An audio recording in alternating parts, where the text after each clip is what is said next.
Is your partner a little too perfect? Always agreeing with you? Showering you with love, gifts, promises? Do they say you're their entire world? Sounds romantic, right? But if the love feels overwhelming, if it moves too fast, if it feels too good to question, then maybe it isn't love. It might be the beginning of something darker, coercive control. In psychology, coercive control is defined as a strategic pattern of behavior designed to dominate a partner and strip away their autonomy, safety, and identity without relying on physical violence.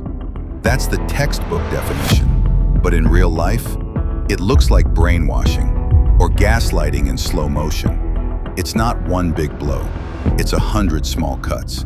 And by the time you realize what's happening, you're already bleeding. So how do you know if you're caught in it?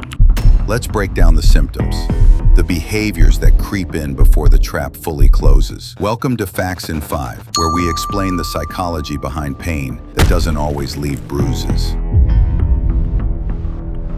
It always starts like every unforgettable love story. They talk to you all the time, morning, night, even in between. They ask questions no one's asked before. They listen like you're the only voice in a noisy world. They remember the silly little things about you. They cancel plans just to stay on call. They say things like, "I've never felt this way before. You're different. You're special. Where have you been all my life?" They're always there for you. And slowly, you start to believe it. You feel like you can depend on them, more than your friends, maybe even your family. It feels like no one's ever understood you like this. Then one day, they say it. You're the one. Not just someone they like, but the person they've been waiting for. And in that moment, you're not just loved. You feel chosen, seen, safe, elevated. It's like finally being picked after a lifetime of being ignored. Your brain floods with dopamine. Your heart fills with hope. This feels like the love you always deserved. The fairy tale, the movie ending, the rescue. But here's what you don't realize. You weren't being loved. You were being hooked. This is stage 1 of coercive control, and it has a name. Love bombing. Love doesn't usually happen overnight. What feels magical might just be physical attraction, a rebound, a deep fear of being alone, or worse, the start of a love trap. One designed to isolate you, break you, and dominate you. Love craves the soul. Lust craves the skin.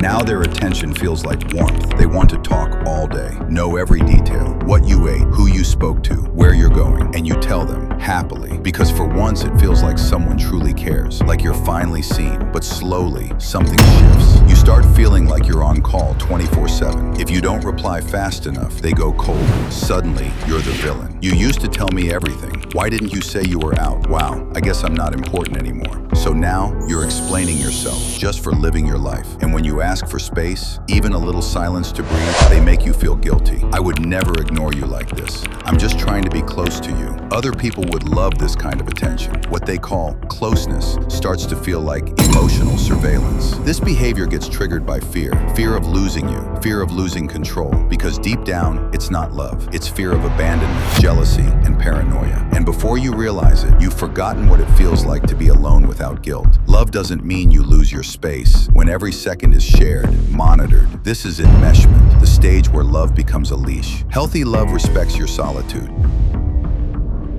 Now begins the isolation. You're still in love, still deeply attached, but slowly they start cutting you off from your friends, your family, and anyone else you once leaned on. They make you doubt your closest people, your childhood best friend, your coworker, even your sibling. They say things like, "Your BFF seems a little too into you, don't you think? Your family never really helped you. I do everything for you." And at first, you believe them because they feel so dependable. They show up, help out, take care of everything. They make you feel like you don't need anyone else. So you start pulling away.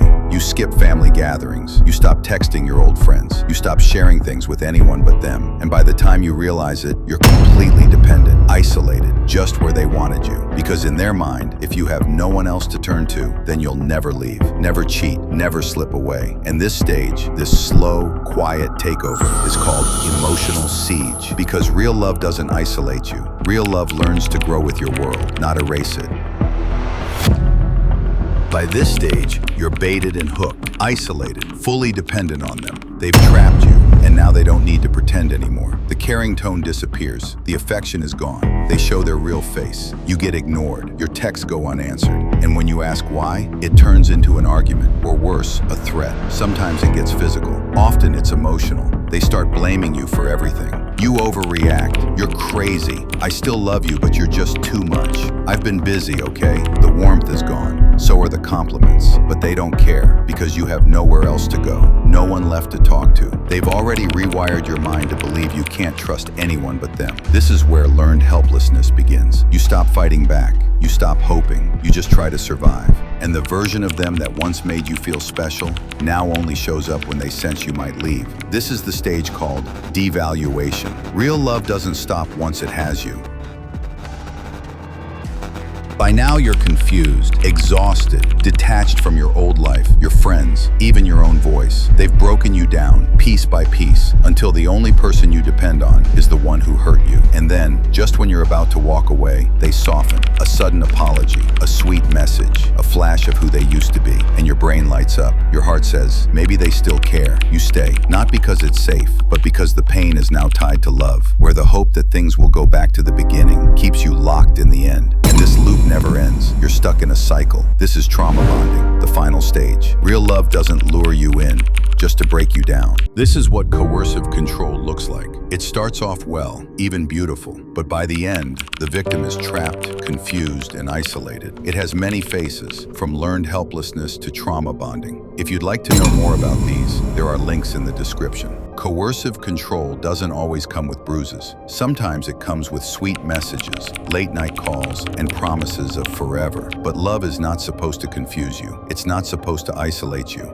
It's not supposed to erase you. Coercive control is now legally recognized as a criminal offense in countries like the UK and Ireland. If you or someone you know is going through this, share this video. Sometimes naming the cycle is the first step to breaking it. Thanks for watching. And if any of this spoke to you, if you felt seen, consider subscribing. It helps us reach more people who may be going through the same thing, quietly, painfully, and alone.